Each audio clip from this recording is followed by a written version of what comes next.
Let's hit something, world. This is AJ with tips and tricks. Here we go again with another high risk, high reward stick trick that I'm drawn to. Chip Ritter's backflip. To get started, let's take a ball. Baseball, tennis ball, racquetball, whatever works for you.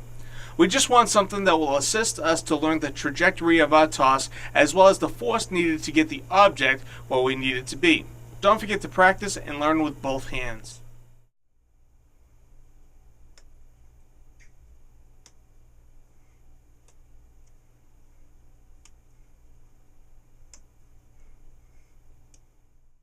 A quick important notice, please be careful.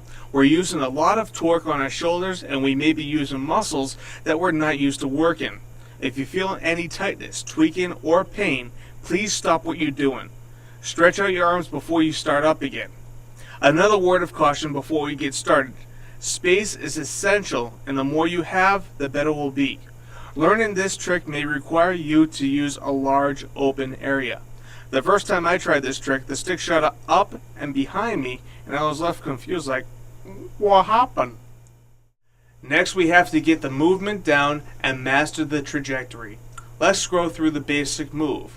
My first move is to put my index finger on the shaft of the stick.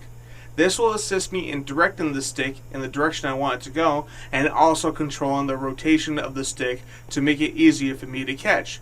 We don't want a completely static stick because it'll make the trick look flat and it's difficult to catch. Conversely, we also don't want the stick to be spinning like a top because it'll be like catching a wooden saw blade. Dangerous, and even if you catch it, you're gonna have a bad day. The second portion of the trick is difficult enough without having too many parts to remember, so we'll limit it to one. Identify the stick in the air through peripheral vision and catch it. Of course, if you can identify the butt end and catch it, all the better. But don't forget that we can easily switch our grip with a half flip or a quick spin.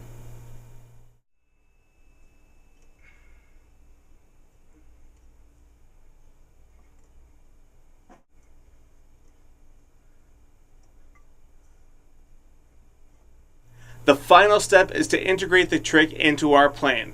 Much like the Robert Sweet Raise and Play, Steve Moore Windmill and Slickback, and a lot of other tricks we've covered in tips and tricks, we want the stick to reach the apex of the motion half a beat before we catch it.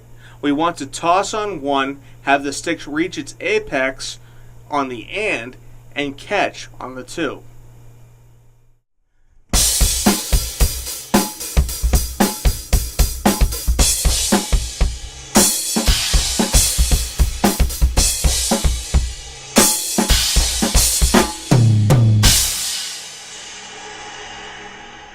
I think that's the one. There are so many different things that we have to concentrate on that make the backflip an advanced level trick. Between focusing on our release, controlling the spin of the stick, identifying the stick in mid-flight, identifying the butt end of the stick, and catching the stick correctly, all while keeping our plane rock steady, our mind is split in many different directions, and you shouldn't beat yourself up if you can't get the trick down right away. Thanks for watching. Next week we'll look into an interesting progression. Until then, live right, drum well, and have fun. I'm AJ Nystrom, and I'll see you next week.